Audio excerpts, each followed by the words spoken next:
Hey there, everyone. Thank you for tuning back in for the second segment of our data obsession episode. We're going to continue the conversation now around equity and what exactly does that look like in the form of assessments to evaluate our students moving forward.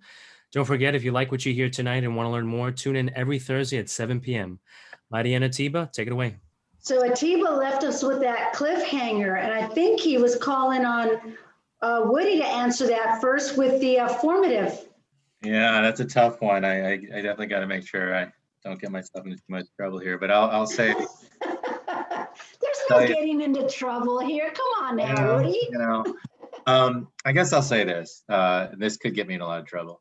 I think part of the obsession is positive insofar as without that obsession on looking at the data, we wouldn't understand who are the kids who are being underserved by our system. So from that perspective, I think it's positive. The negative to me, gotta be careful. I think it's because we're looking at those numbers because we're worried about the adults and we're not worried about the children. I think we're more worried about the adults than the children. Yeah. I think it's a way to affirm our work, which again is a positive thing to do. I think it's a way for us to have a scorecard relative to how we're doing. I think it's a way for us to confirm that our strategies are working. But I think in many respects, it's an adult-focused thing, right? It's about, the scorecard we're looking at. And I think if it were more focused on the children's needs, it would be more focused on formative concepts about what is going on in fourth grade algebra. How can I help improve fourth grade algebra? Or what is going on with reading comprehension when I get vocabulary and lexiles to a certain level, or whatever the thing is, there would be ideally more focus there. And again, I don't want to get into trouble because I'm not trying to be critical of folks. I understand that's the nature of the beast. I work for a business. I have numbers that I look at that I have to, whether I want to or not, right? But I think sometimes it becomes a little bit more adult focused. And I understand why. It's because the public discourse pushes us there very, very, very hard. And it's incredibly difficult. I mean, look at the tenure of superintendents in large school districts. It's unbelievably short. So it's easy to throw rocks at, whatever the term is. I'm saying what I think, but I need to be careful, and I don't have I've never been a superintendent or one of these sorts of folks. I don't have full appreciation of all the pressures, but that's inherently what I think in my heart, that we need to focus more on individual children's needs and a little bit less on the affirmation of our intuition about how we're doing our jobs. Well, the good news is, Woody, you are not alone, my friend. And so this is part of the, you're right, it's been part of a discussion that's been going on for too long. And so with that, I know that Jeremy was over here. He's ready. I can just tell he's ready to expound on that even more. Go for it, Jeremy. Well, I think our obsession, Atiba, with these scores, comes out of a policy framework where the belief was if we set high standards and hold people accountable, improvement would happen. And, I have a lot of worries about that. I think we've set high standards and we've held people accountable, and it isn't a good mechanism to create improvement. On the flip side, when I look at our wonderful leaders at all the school districts in the League of Innovative Schools, which Digital Promise hosts, they're really strong leaders who are able to, talk to the school board in the way the school board needs to hear, but they're able to create conditions in their schools that really focus on the formative and on, continuous feedback, continuous improvement. And those are the schools we see improvement in. It's not the ones who are religiously attending to this single score. It's the ones that are able to push back and hold that in its place. And so I think at some point we have to ask ourselves, is this policy that said high expectations, strong accountability, is it a good policy, or should we have different policies? Am I in trouble?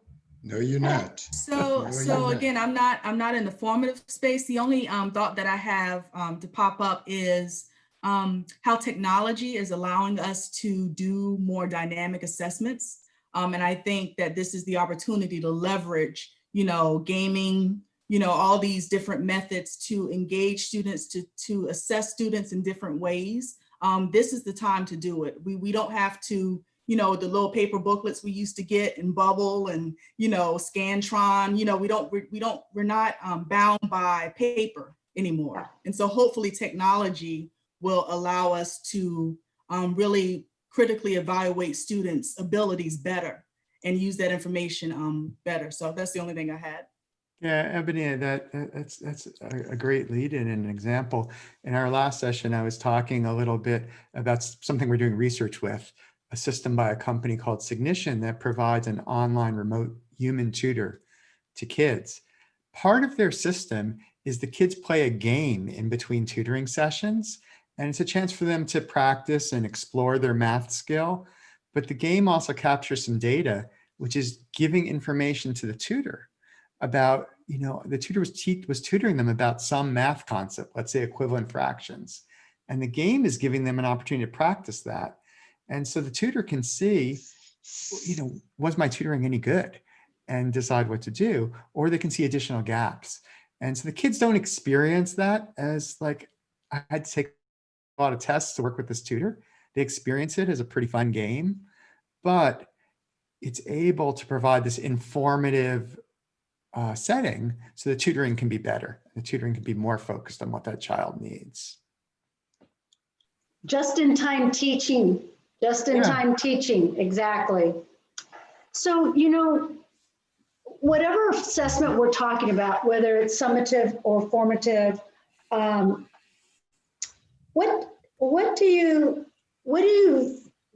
what does equity look like during, you know, for the rollout of any of these assessments?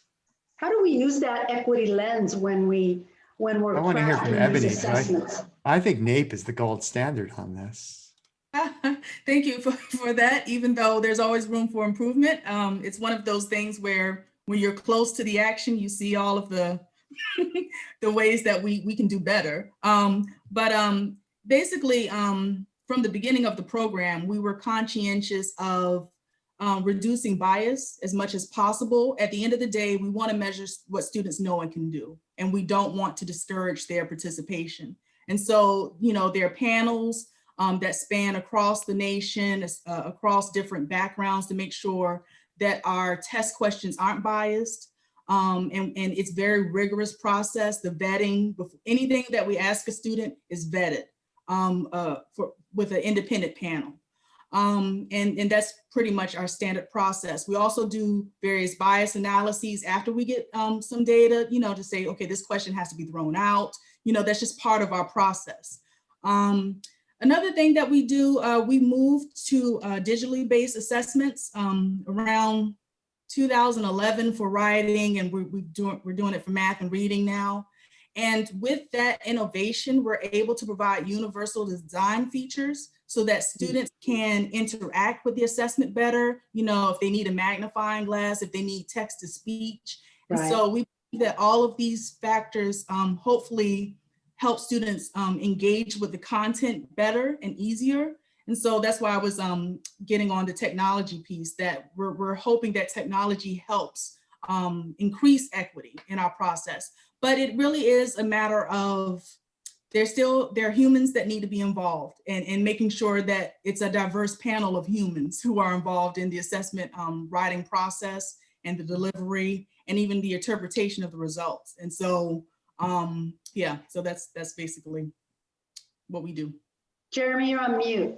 I guess I'd like to say something about, you know, a learning sciences concept that we work a lot with. And the idea is assessment is looking at, are kids prepared for future learning? Conventionally, when we do assessment, all we care about is did they learn the thing we just taught them? But in a subject like math, it's not just about, did you get what I just taught you? Math is a long trajectory where something builds on the next thing, builds on the next thing.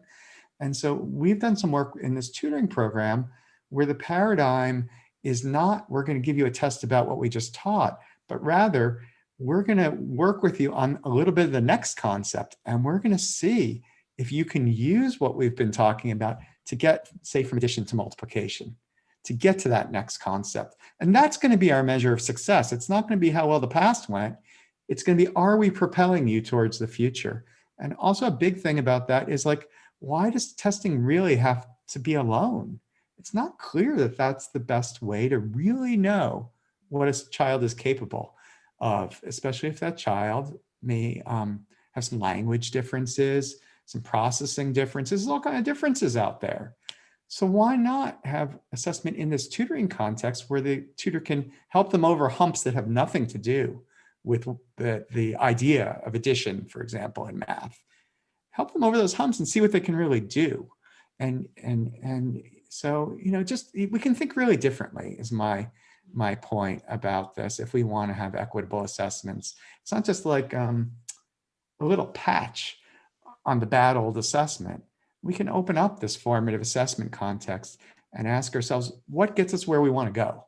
Well, I have a couple thoughts, but a little bit of a biased perspective, so you guys can take salt with a grain of salt. But so just to understand, the entire concept of everything we do as an organization is reflect my beliefs and answer this question is as follows. So typically, kid takes a test, right? Teacher gets some kind of big thing that looks like a spreadsheet. Teacher downloads it, looks at it, figures out what's going on, tries to figure out what to do instructionally, and then they start teaching, right? That's traditionally what happens. The entire premise of our program is to eliminate all those little middle steps. That's it. That's the entire premise, is so that the minute I have some data, I have something I can do with it. Like literally that second is the entire concept. So as a result, again, I'm biased, right? That's the underpinning of everything we do as an organization. But I think from an equity perspective, right, the number one thing has to be, can I do something with every kid that day, the second I get the data? And we have a view about that instruction in particular, which is, you give me, our test, maybe they 40, 45 minutes. You give me 45 minutes, I'm going to give you many multiples of that instructionally based off that assessment. Like, right, there's a sense that like, you give me that, I'm going to give you something that's even more valuable many times over in return. So like, I have a very biased view that the number one, we'd have to hit the validity and reliability bar that I'm sure Ebony is abundantly aware of.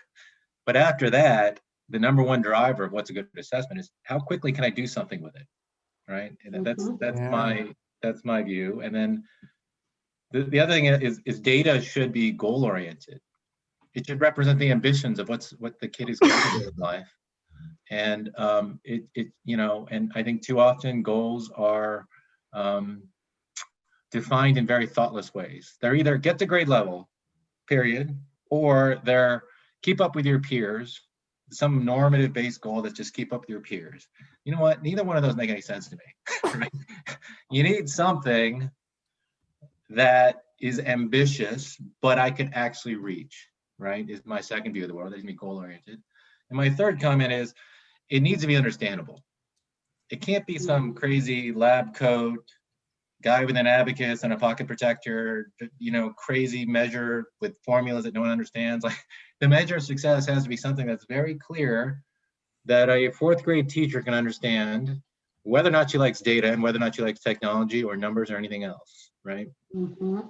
So that's my biased view, is instructionally actionable, goal-oriented, that fuels the belief that great things are possible for any kid, any day of the week, and empirically derived. So derived around something that's understandable by someone who doesn't maybe like data as much as I do, right? Hey, Woody, I'm really waiting for you to say something actually controversial, because what you said just sounds great to me. And in our research, we've seen great examples of it. One was working with a system called Assistments that took nightly homework and gave the teacher a very actionable report. What did the report do? It let the teacher know, here are the problems the kids struggled with, and here were the most common wrong answers on those problems. So instead of the teacher looking at a homework set, maybe waiting 3 days to grade it, right away the next morning, they know which were the tough problems. They can talk about those. And not only that, they can see the errors. And so they see a bunch of kids put 5 instead of -5. -5 was the right answer. Well, maybe there's some misunderstanding the negative sign we got to talk about here.